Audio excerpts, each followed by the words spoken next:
مهربانی رئیس صاحب را غواړو د تخار د لوبډلې ستړي مشه نسبت به رئیس صاحب. سال قبل بسیار خوب آغاز کردین بازی را. تشکر از شما و رادیو تلویزیون ملی از تمام بینندگان که ما را مشاهده کردن تشکر میکنیم و همگی دیسکشن بسیار خوب بود، بسیار در فضای فضای آرام ما بسیار خوش هستیم. خلاص چطور بود تیم جوزجان چطور بود در مقابلتان؟ والا خب تیم قوی بود دیگه، خود شانس خدایی است که برای ما خدا داد دیگه. شانس خدایی هم است. خب پهلواناشون پهلوان زبدست بازی کردن، خوب بازی کردن انصافا. این خود از تلاش و تجربه خود انصافا توانستن با همکاری خدا. 4 سال میشه، 3 سال این سال چهارم است که ما تجربه داریم، میایم اینجا پهلوانای خوب داریم. پارسال مانگی نداشتیم، این سال خوب قوی تیم اومدیم. این سال ان شاء الله میخوایم که قهرمان شویم. څومره تبدیلی مو راوستې د تیر کال او اوسنی ټیم هم چې جوړ کړی؟ والا اوس ښه تبدیلي ده، ښه تبدیلي کړې ده، ښه قهرماني کړې ده. خاص ډېر په زحمت راغلی یاستو. جوزجان ټیم هم کمزوره ټیم نه و، ډېر قوي ټیم ده. هم ښایي بالکل قوي ټیم و. تاسو ورته همداسې ټیم جوړ کړی و چې همداسې لوبې ترسره کړئ؟ بالکل لوبه ډېره ښه لوبه وه. نورو ټیمونو دپاره غونډه لوبې نه خلاص، د غونډې لوبې څخه غونډې لوبې نه خلاص. 40 دقیقې لوبه چې او خوشاله شو ډېر زیات. د راتلونکو لوبو دپاره څه پلان لرئ چې په دغه میدان کې چې تاسو 3 کلنه تجربه لرئ د دغه میدان؟ والا مخکې لوبه ښه وه خو دا لوبه ډېر تجربه داره او ښه لوبه ده. ښه لوبه وه. واسه جان تاسو کومه پوښتنه لرئ؟ بسیار تشکر از شما. فقط یک نکته آخری هم اشاره بکنیم، تغییراتی که آمده چطور بود؟ تغییراتی که آمده در چارچوب قانون برگزاری مسابقات. خوب بسیار خوب است، بسیار خوب است. ما خوش هستیم. چپ اندازه من افسر کلش خوش است. اگه بازی رو باخت میدادین بازم خوش بودین. به قانون من میگم موضوع طرف خداوند از دیگه خلاص برد باشه چانس است. این بسکشی یک چانس است. یا با جوزجان اگه بود اگه من میبردم خوش بدیم دیگه خلاص. جوزجان هم بیادر ماست، کل ما یک بیادر هستیم، ما یک از فامیل هستیم، ما یک وطن هستیم. از جوزجان ما حمایت میکنیم، جوزجان هم بیادر ماست، هیچ کم مشکل نداریم. تخار جوزجان یک بیادر است.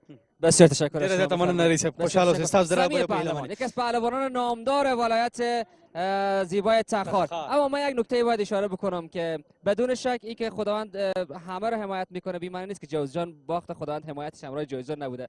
من میگم خداوند همه رو حمایت میکنه. در لیگ ده هر څوک کوشش کوي. بازیکنان قدرتمندی بود، اسبای بهتری داشتن، از موقعیت‌های خود خوب استفاده کردن و تونستن که به امتیاز برسن. از پهلوان سمی میپرسیم پهلوان سمی سخت بود، آسان بود؟ سلام علیکم و رحمت الله و برکاته. دیگه تشکر بسیار، بازی نورانه نرمال بسیار برابر نام خدا بازی شد دیگه. ما به امید خدا امیدواری داریم که همیشه به در همین تو کامیاب و رنگسرخ باشیم دیگه. پهلوانای ما نام خدا بسیار دیگه هماهنگی بسیار ما کم داریم، ان شاء الله بازی ما در بسیار نورانه پیش میره. پهلوان سمی خو په پښتو هم پیږي کنه؟ لګ پیږم نه چې سوال کوه. نه نمرې مو اخیستلې د جوزجان پر وړاندې. جوزجان تیم څنګه؟ در نمره ما 2 نمره گرفتیم دیگه. بسیار کوشش میکنیم که دوستا کلش نمره بگیره.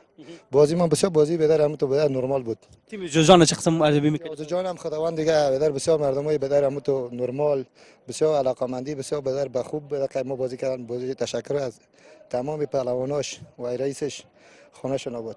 شما قوی بودین وار نماندین که صفر دمو تو صفر نمره بانن یا و نتونستن که نمره بگیرن؟ نه اونا نمره گرفتن. چرا نگرفتن؟ هر پهلوان هر بازیکن که دیگه جمعی کوشش خودم میکنه که بازی نمره بگیره.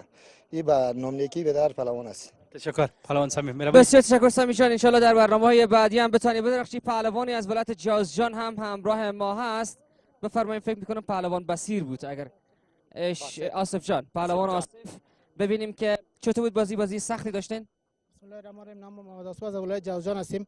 ما از ولایت جوزجان تقریبا اینا 3 سال میشه تجربه کاری دارن. ما سال اول ماست که آمدیم، به خاطر کدام برد باخت کدام مطرح نیست. ما یک دوستانه به خاطر مردم یک تشویق شود دیگه خاطری آمدیم.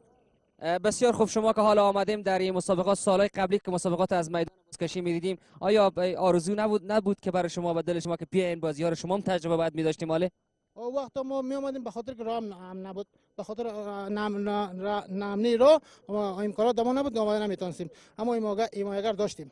پس حالا راه که امن است، شرایط مشکلات برطرف شده، در مسابقات حضور آمدین در سال اول به عنوان یک تجربه، در سالهای بعدی مطمئنا به عنوان مدعی، درست است؟ ان شاء الله سالهای بعدی شاید کپ قهرمانی رو ببریم که ان شاء الله یاری خداوند روی سرش بریم دولت خود. مقابل تیم رقیبتان با تخار بود.